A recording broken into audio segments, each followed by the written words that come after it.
Fisiología del sistema respiratorio.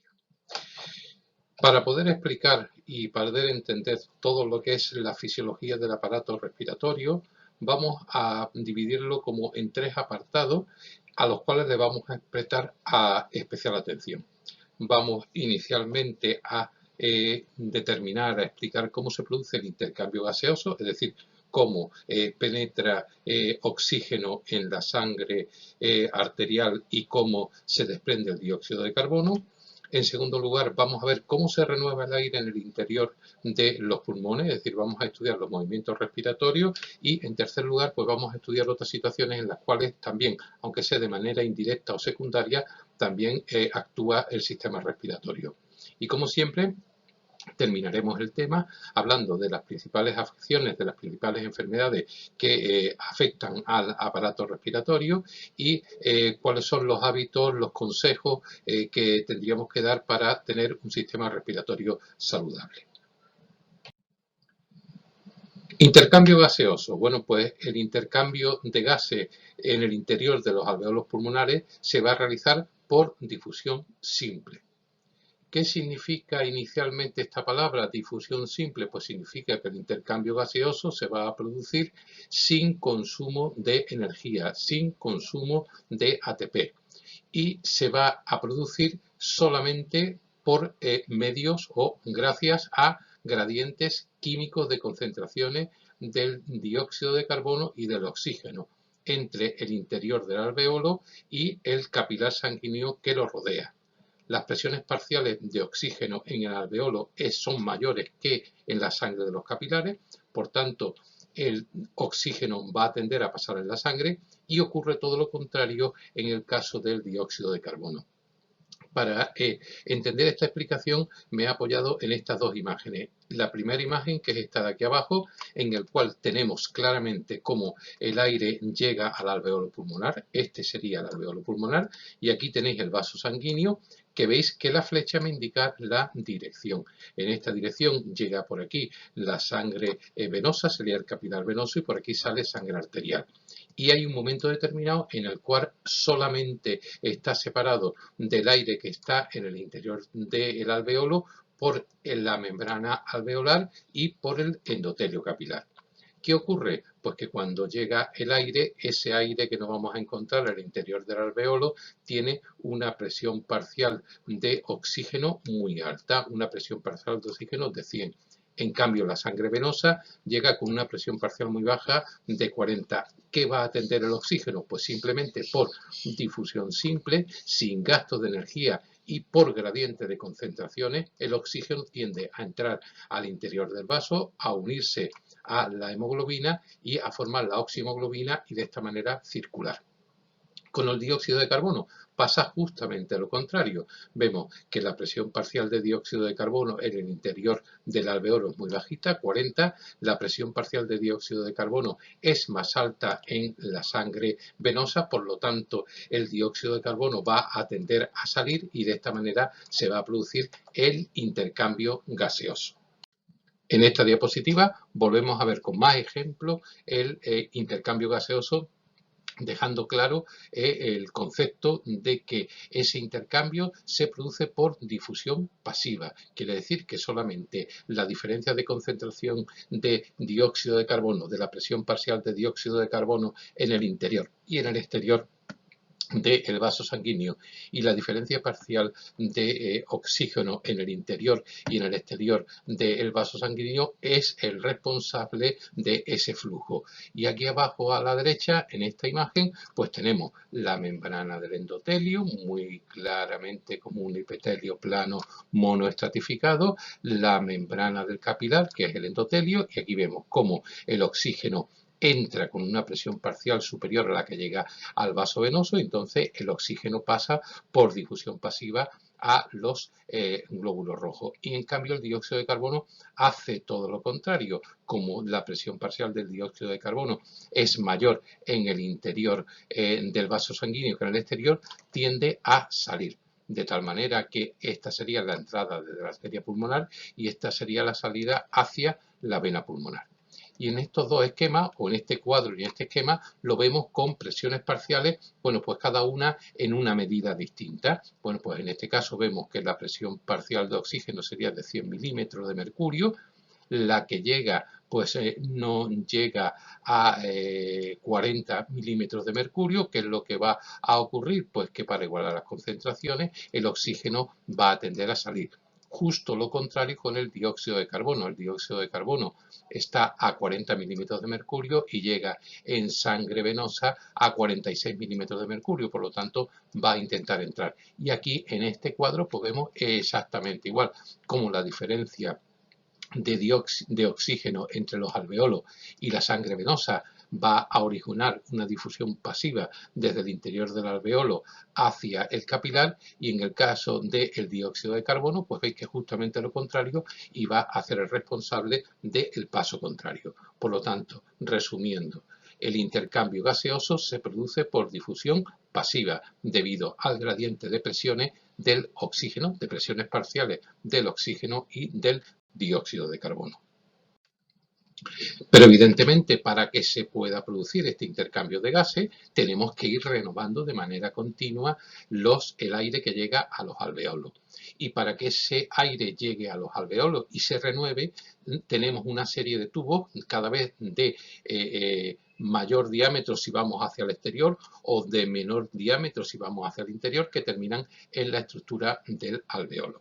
Los pulmones son pulmones que son elásticos, pero que carecen de músculos propios para que se produzcan los movimientos ventilatorios que permitan el movimiento del aire, para lo cual, para que se renueve, se recurre a la ampliación o reducción de la caja torácica a la que están adheridos estos pulmones. Es decir, no existen, los pulmones no tienen músculos propios para coger y expandirse y producir la entrada de aire, ni comprimirse y permitir la salida de aire. Si carece de musculatura propia, pero son elásticos, ¿qué hace? Pues se pegan de alguna manera a la caja torácica, y los movimientos de caja torácica van a permitir la entrada o la salida de aire, que por esos tubos, que en principio son de gran diámetro, hasta que llegan al alveolo, van a permitir en cambio, la renovación del aire en el interior del alveolo y, por tanto, el intercambio gaseoso.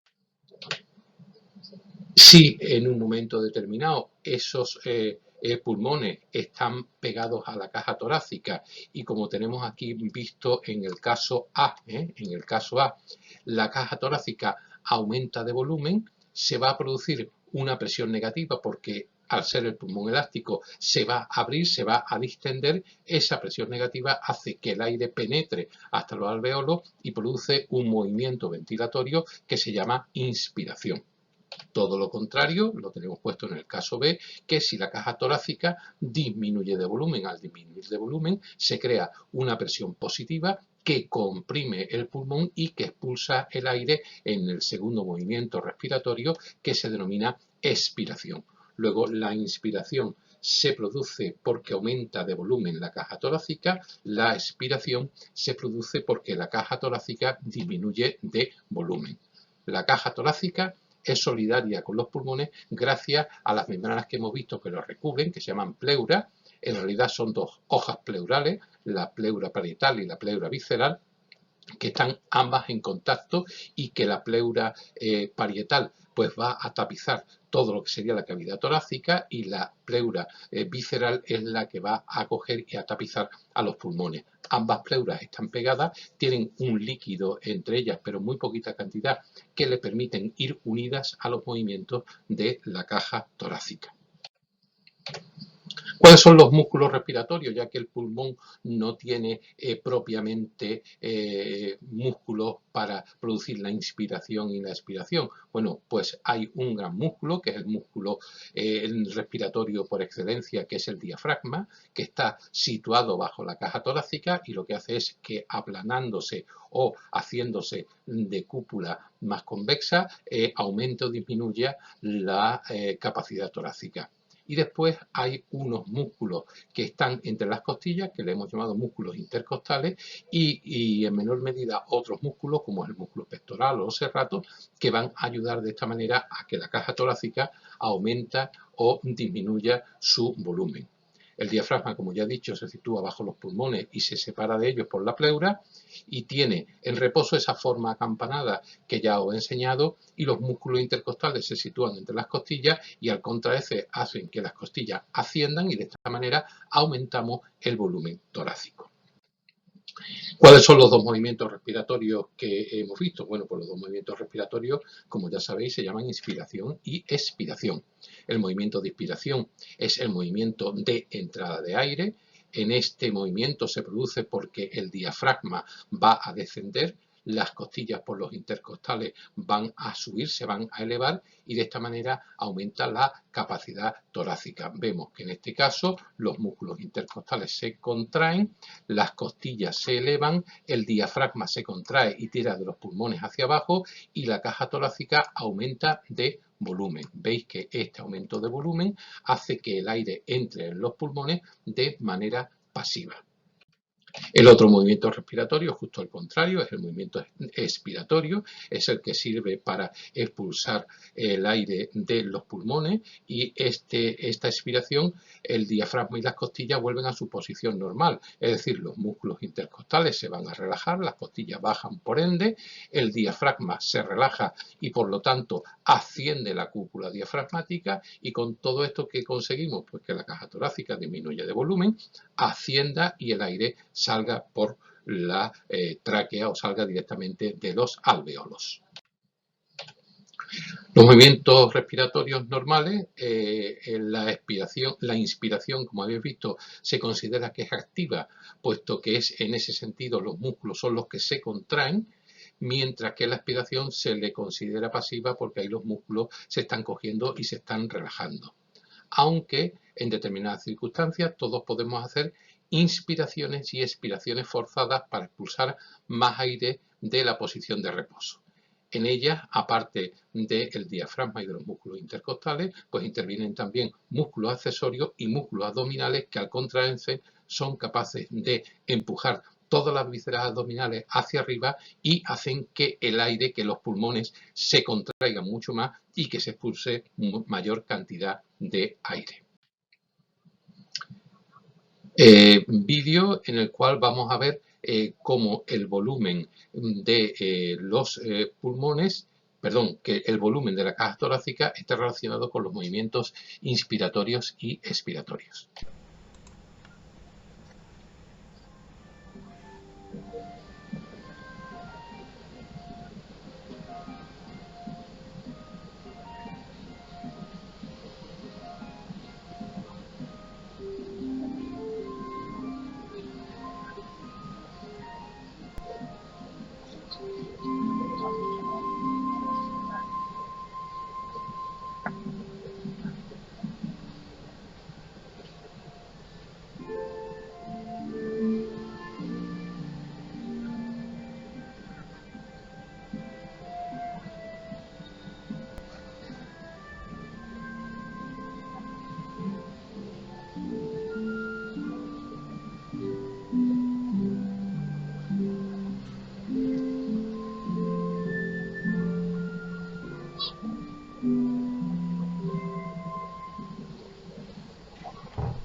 Hay varios tipos de respiración según el grupo muscular que predomine en los movimientos respiratorios. Fundamentalmente podemos decir que hay dos tipos de respiración, como estáis viendo en el esquema, la respiración torácica y la respiración abdominal. La respiración torácica es la que interviene principalmente en los músculos intercostales. En la expiración los músculos se tensan y levantan las costillas y en la expiración es al contrario, es decir, que son los músculos de la caja torácica, fundamentalmente los intercostales, los que intervienen en la respiración torácica. Por contra, la respiración abdominal, o también se llama diafragmática, es porque en la musculatura que principalmente interviene es el diafragma. En la inspiración se abulta el abdomen y al tensarse el diafragma, en la expiración ocurre lo contrario. ¿Qué respiración nosotros utilizamos normalmente? Bueno, pues la respiración normal es mixta, tiene parte torácica y parte abdominal. Pero si favorecemos una u otra, puede ser beneficiosa en determinadas circunstancias. Así, por ejemplo, la respiración abdominal, dicen que es una respiración que produce mucha relajación física y psíquica. Si os queréis relajar antes de la realización de un ejercicio de cualquier asignatura, te dicen que respires profundamente, pero que yo añadiría que respires profundamente, pero con respiración abdominal. Parece que el movimiento del diafragma acelera la circulación venosa, por lo tanto vamos a oxigenar más sangre, produce un masaje continuo a los órganos abdominales y vamos a hacer que se oxigenen mejor y ayuda al tránsito intestinal, y contribuye a dotar a la respiración de amplitud, relajación y un ritmo. Es un tipo de respiración que es más importante en reposo. Pero no es la respiración que tenemos que utilizar, por ejemplo, cuando queramos hacer un ejercicio intenso. En caso de hacer ejercicios intensos, el tipo de respiración más efectiva, el tipo de respiración más rápida es la respiración torácica. Luego utilizaremos una u otra dependiendo del momento, y en circunstancias normales la respiración es mixta. El ritmo y el volumen respiratorio están ajustados para que se proporcione la cantidad de oxígeno suficiente al tejido tisular, a las células, y que se elimine la cantidad adecuada de dióxido de carbono. La capacidad pulmonar de una persona adulta, dependiendo de su constitución, está en torno a 4 a 6 litros. De esa capacidad pulmonar, nosotros solo empleamos de modo habitual para la respiración medio litro. Aunque bien se pueden producir inspiraciones y expiraciones forzadas que podemos aumentar a 3 litros y medio, es decir, litro y medio cada inspiración o expiración, más el medio litro de volumen corriente.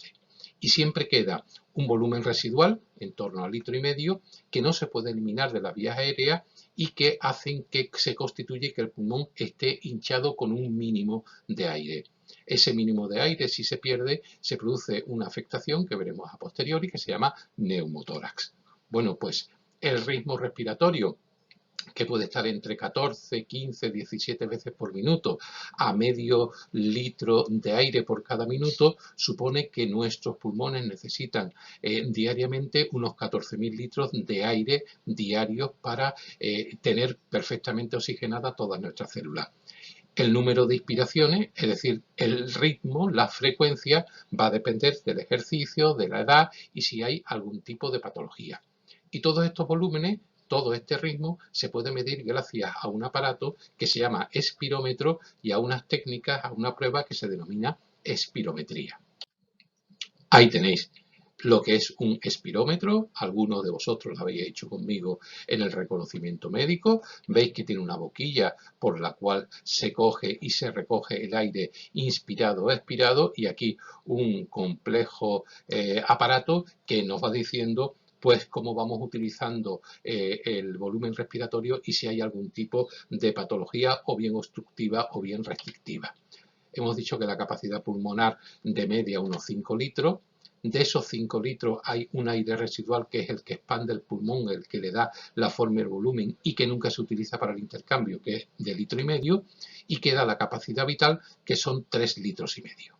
De esos 3 litros y medio, lo que nosotros utilizamos normalmente es medio litro, que es el volumen corriente, y después tenemos el aire complementario y el aire de reserva, que es de litro y medio cada uno. Eso hace el total de los 3 litros y medio, teniendo ese aire complementario para las inspiraciones forzadas o para las expiraciones forzadas.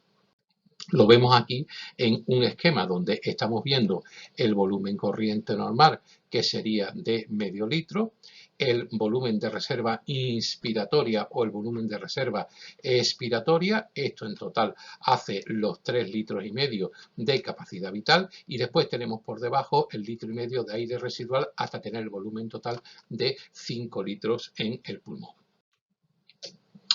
¿Y quién controla la frecuencia respiratoria? Pues mirar, el control del ritmo, la amplitud de los movimientos respiratorios están controlados por el sistema nervioso central y en concreto por un sitio que ya hemos nombrado porque es el mismo sitio donde se controla la frecuencia cardíaca, que es el centro respiratorio que está situado en el bulbo raquídeo. Recibe información de lo mismo, de vasoreceptores y de presorreceptores corporales que envían órdenes a los músculos accesorios de la respiración para que produzcan las inspiraciones o las expiraciones. ¿El ritmo de qué va a depender? Pues evidentemente de la cantidad de dióxido de carbono. Si aumentan las concentraciones de dióxido de carbono va a aumentar la frecuencia respiratoria, de la disminución de oxígeno en sangre, por tanto va a aumentar la frecuencia respiratoria, del control voluntario. Nosotros en determinado momento podemos parar la respiratoria, podemos regular la frecuencia respiratoria, de los propios músculos respiratorios, del calibre de los bronquios, de alguna situación de alarma y teniendo en cuenta que el control de la musculatura lisa de los bronquios, es decir, que los bronquios sean de mayor o de menor diámetro, es debida al sistema nervioso autónomo, fundamentalmente al sistema simpático y al sistema parasimpático y al sistema endocrino, a determinadas hormonas que van a hacer que se abran o se dilaten o se contraigan esas paredes bronquiales. Nos quedaba un tercer apartado, ya casi anecdótico, que son otras situaciones que estén relacionadas con el sistema respiratorio. Por ejemplo, hay determinadas sensaciones de los sistemas sensoriales, me estoy refiriendo al olfato, que están centradas en el aparato respiratorio, fundamentalmente a nivel de las fosas nasales. Sirven para detectar las sustancias químicas del aire y son células sensitivas capaces de detectar sustancias químicas volátiles. Es importante para la detección de aromas de alimentos, identificación de sustancias o de individuos y en determinados animales son muy importantes, por ejemplo, las feromonas y para la atracción sexual. Los humanos, pues día a día, pues dada la intoxicación de contaminantes olfativos que estamos teniendo, está perdiendo parte de su propiedad. También hay otra situación que está relacionada con el sistema respiratorio, que es la sensación de falta de oxígeno, es lo que recibe el nombre de la asfixia. Asfixiarse es la necesidad urgente de tener que tomar aire y es una sensación imperiosa por el poco tiempo del que podemos disponer sin aporte de oxígeno. Es la situación angustiosa que sufre pues, una persona que se está ahogando por inmersión o por alguna falta de aire por algún atragantamiento. Y después quedan dos reflejos respiratorios que sirven fundamentalmente para eliminar obstrucciones o impurezas de la cavidad nasal o del árbol bronquial, que son el estornudo y la tos. El estornudo lo que se hace es que se cierra la glotis y genera una presión de los músculos respiratorios, hace que se abra la glotis y la lengua bloquea la parte posterior de la boca y el aire sale violentamente por la nariz. Sabéis que el estornudo, por desgracia, con esto del COVID, pues está ahora de moda. Lo mismo le ocurre a la tos, que se toma el aire, se cierra la glotis mientras se contraen los músculos respiratorios y se abre la glotis sacando gran cantidad de aire a gran velocidad por la boca. De esta manera, ¿qué vamos a conseguir? Pues eliminar obstrucciones o impurezas de o bien la cavidad nasal mediante el estornudo o bien del árbol bronquial mediante la tos. ¿Cuáles son las principales afecciones que pueden afectar al sistema respiratorio? Bueno, pues al sistema respiratorio una de las patologías más frecuentes que tienen son las infecciones. Infecciones que pueden estar producidas tanto por virus como por bacterias y afectan a diferentes partes del árbol del sistema respiratorio. Pueden afectar a los senos maxilares y frontales, produciendo sinusitis, a la nariz, rinitis, a la faringe, faringitis, a los bronquios, bronquitis, a los pulmones, neumonía, a las pleuras, pleuritis, y pueden ser producidas tanto por virus como por bacterias. Las bacterias como la tuberculosis, la tosferina o la amigdalitis bacteriana, y víricas como los resfriados, las gripes, las neumonías o el famoso COVID-19 que ahora mismo nos está afectando de lleno. En segundo lugar, el sistema respiratorio también se ve afectado por procesos alérgicos como el asma o la rinitis. Y hay una enfermedad muy en consonancia con lo que vamos a ver a posteriori, que es el tabaco, o por otros tóxicos contaminantes, o por disolventes, o por enfermedades fúngicas o bacterianas, o por la exposición al polvo, que se llama EPOC. El EPOC son las siglas de enfermedad pulmonar obstructiva crónica y se la ha conocido también como bronquitis crónica. Es una destrucción masiva de los alveolos producidos por cualquiera de estos tóxicos o contaminantes que hacen muy difícil el intercambio gaseoso y, como podéis comprobar, de consecuencias muy importantes. El cáncer y el cáncer de pulmón relacionado con el tabaco y de otras vías respiratorias como de laringe es también de máxima frecuencia. Accidentes como son las obstrucciones, las heridas punzantes en la caja torácica o lesiones de la vía aérea superior y algunas enfermedades sistémicas como es la apnea del sueño o el neumotórax, que ya hemos dicho cuando se rompe esa presión negativa que existe entre la pleura parietal y la pleura visceral. El epitelio respiratorio, igual que le ocurre al digestivo, igual que le ocurre al vascular, son muy frágiles y susceptibles de sufrir infecciones y daños. Y por eso se encuentran preparados para superarlas, de modo que siguiendo algunos hábitos saludables se pueden evitar la mayoría de ese tipo de enfermedades. Yo lo he resumido en 10 hábitos o 10 costumbres saludables para mantener este aparato respiratorio y sí os puedo advertir que estas 10, y lo podéis comprobar con compañeros de otros cursos, están hechas ya desde hace varios años. No es porque esté el COVID de moda. Sí es verdad que el COVID es una enfermedad de afectación del aparato respiratorio, por tanto todos estos hábitos y costumbres higiénicas saludables con el COVID hay que llevarlo más a extremo. Primero, la ventilación adecuada de las estancias individuales y colectivas. La renovación de aire pues evita la acumulación de tóxicos y de microorganismos. Nada más que comentar. En segundo lugar, pues evitar las aglomeraciones, sobre todo en casos de epidemia y en sitios cerrados, las discotecas, los bares, los comedores, las casas poco ventiladas. Protegerse la vía aérea en caso de frío intenso. Hemos visto el típico consejo de la abuela de tápate la boca, de que hace mucho frío, y también sin pasarnos, porque si nos protegemos en demasía, sin existir demasiado frío y las circunstancias no nos requieren, pues hace que vayamos bajando nuestras propias defensas. Es importante utilizar la nariz más que la boca para respirar. ¿Por qué? Porque la fosa nasal, recordad que os dijimos que calentaba el aire, que lo humidificaba, que lo limpiaba de impurezas y que elimina a los patógenos. En sexto lugar, pues hay que evitar los ambientes contaminados, contaminación externa, pero también en la contaminación de interiores por humo, por tabaco. Alimentación e hidratación adecuada para el correcto funcionamiento del aparato respiratorio, la higiene de las manos, frecuentemente en casos de sospecha de enfermedades respiratorias de tipo microbiano, la higiene de la tos y del estornudo, tapándose la boca y la nariz al toser y estornudar, y he dejado para el último, no por menos importante, el tabaco. El tabaco es uno de los principales tóxicos más lesivos para el aparato respiratorio. Un cigarrillo contiene toda esta sustancia y más, desde butano hasta cadmium, hasta tolueno, hasta arsénico, hasta metano, la nicotina famosa, que es la que más conocemos, el amoníaco, el alquitrán, el metanol, tienen un montón de sustancias tóxicas. Vamos a ver un pequeño documento en el cual os voy a mostrar cuál es el deterioro que sufren los pulmones y las vías respiratorias, las vías aéreas superiores por el consumo de tabaco, en este caso de muy poca cantidad de tabaco, de apenas 60 cigarrillos.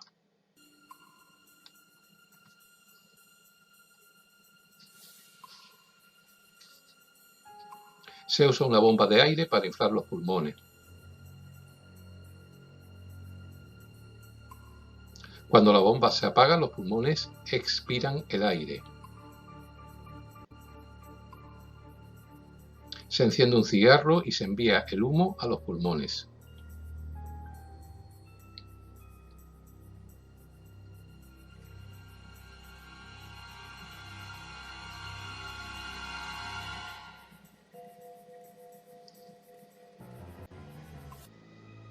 Se usaron 60 cigarrillos en el experimento. Después se comprobaron con unos pulmones sanos. Veamos la tráquea no expuesta al humo del cigarrillo.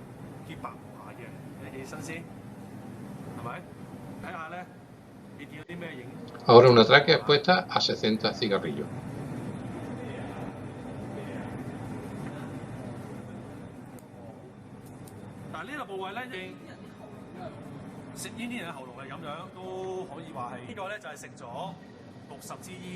La decoloración también se puede ver en los pulmones expuestos al humo.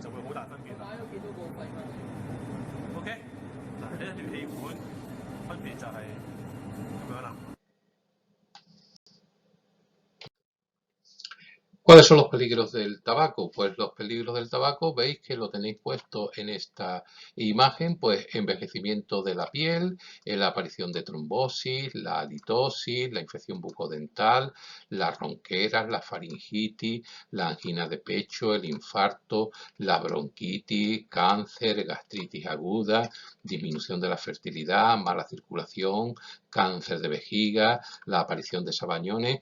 Y hay una serie de mentiras sociales que se van divulgando de manera continua para disimular todos estos peligros del tabaco. Por ejemplo, como el que fumarse solamente 2 cigarrillos al día no es perjudicial, es totalmente incierto, porque el tabaco produce tolerancia y eso de fumar poquito es prácticamente imposible. Fumo cigarrillos light que hacen menos daño, los bajos en nicotina. Eso ya se ha prohibido porque es lo mismo fumar mucho aunque sea light que fumar poco aunque sea tabaco normal. Algún día lo dejaré y hoy no es el momento, lo que me está hablando de la gran dependencia que produce el consumo del tabaco. Mi abuelo fumó toda la vida y murió a los 95 años, bueno, pues son afirmaciones muchas veces que ya podemos decir que puede ser que en alguna ocasión fueran reales, pero no es la normalidad. Y fumar me relaja. Si fumo mucho, el exceso de tabaco, el tabaco tiene como el alcohol un efecto paradójico y fumar poca cantidad puede relajar, pero fumar mucho lo que hace es producir muchísimo mayor nerviosismo y muchísima mayor cantidad de ansiedad.